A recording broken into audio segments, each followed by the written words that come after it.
Welcome to Module 4, Teaching and Debriefing the Research Lesson. This is where theory intersects reality, and the results are bound to be interesting. Our lesson study team is in the classroom, ready to observe the fruits of their earlier labor.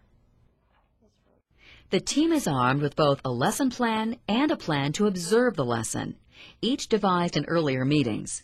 These tools will allow the team to stay focused on the main objective of lesson study, helping students learn in the most effective way possible. So we're going to have to use some of our problem-solving skills. I'm going to give you some supplies that will help you.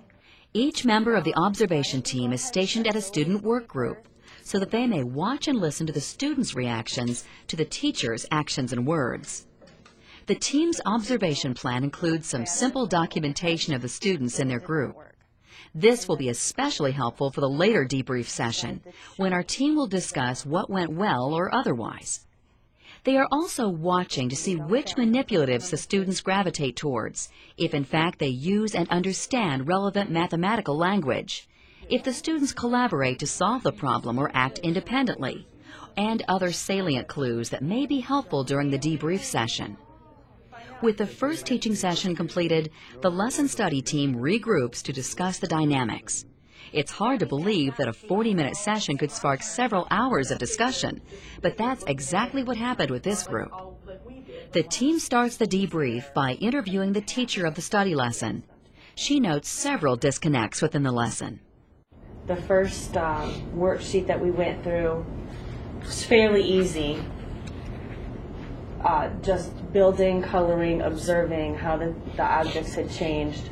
When it came to doing the actual rotation, because of the separated pieces, I thought it increased the difficulty to the extent that some of my kids were so frustrated by not being able to move the blocks that it was hampering any observations they could have made. Her careful observations serve as a springboard for the team to jump into the discussion. Only one student did actually physically turn her pattern before coloring the next one.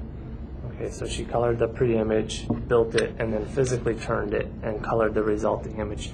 But the other two, it seemed like it was more of a coloring activity for them. From specific details, like whether or not the children readily use the Cuisenaire rods, to complex issues like whether you teach to a child's learning style or teach the child about different learning styles, these teachers carefully dissect the session bit by bit. Their discussions are enriched by their knowledgeable other, in this case a college mathematics professor. His comments help to put a long-term spin on things.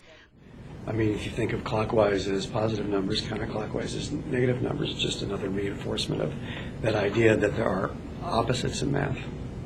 And so it's a pretty important concept. Sort of part of a big idea in math. Yeah. And lest you think that what went wrong was the only topic of discussion, our team made sure to note the things that went right as well.